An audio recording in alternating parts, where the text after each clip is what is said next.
भारतीय अध्यात्मवादी मनुष्याच्या पुनर्जन्म या विषयावर कधीही कुठलाच तऱ्हेचा संशय राहिला नाही. त्यांचा विचार तर्क आणि विज्ञानाच्या अगदी अनुकूल होते. आज तर वैज्ञानिक सुद्धा पुनर्जन्मासंबंधी शोध करीत आहेत आणि आत्म्याच्या संस्काराविषयी थोडे थोडे का होईना जाणून घेण्याच्या पावित्र्यात आहेत. गीताकाराने ह्या शब्दात याचे मोठ्या स्पष्ट रूपात घोषणा केली आहे की जातस्य हि ध्रुवं मृत्युर्ध्रुवं जन्ममृत्यश्च ह्या सिद्धांतास गरुड पुराणाने अविकसित आणि अल्पबुद्धीवाल्यांना समजून घेण्याच्या उद्देशाने कथेस रूप दिले आहे आणि जीवात्म्याच्या सद्गतीस धर्मकांडाच्या विधिविधानास अनिवार्य दाखवून दिले आहे. अशा पौराणिक कथेस अशिक्षित जनतेस समजण्यासाठी ह्याचा उपयोग स्वीकारला जाऊ शकतो.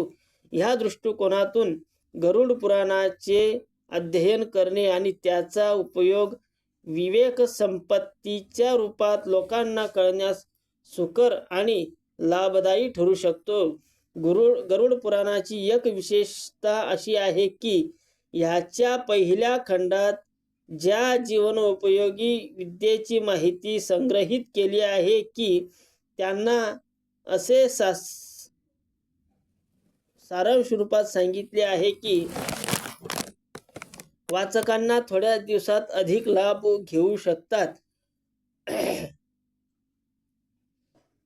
ह्यामध्ये विविध देवदेवतांच्या उपासना तसेच पूजेचे जे विधी दिले आहेत ते निष्पक्ष भावनेने एकत्रित केली आहे आणि जपतप करणाऱ्यांना विशेष उपयोगी सिद्धीही प्राप्त होऊ शकते.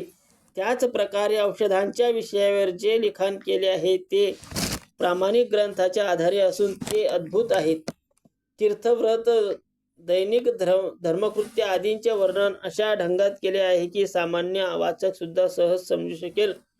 रामायण, महाभारत, हरिवंश, भगवद्गीता, यमगीता आदी प्रसिद्ध धार्मिक रचनेचा सारांश देखील दिला आहे. हिरे, पोखराज, नील वगैरे रत्नांचे वर्णन आणि त्याचे गुण दोष मोठ्या विस्ताराने केले आहे. ज्योतिष, सामुदिक, सूर्योदय, अष्टांग योगाचे विधींचे उत्तमरित्या संग्रहित केले आहे. ह्या प्रकारे हा प्रथम खंड अग्निपुराणाच्या नमुन्यावर भारतीय विद्येचे सारसंग्रह किंवा विशेष कोश मानला जात आहे.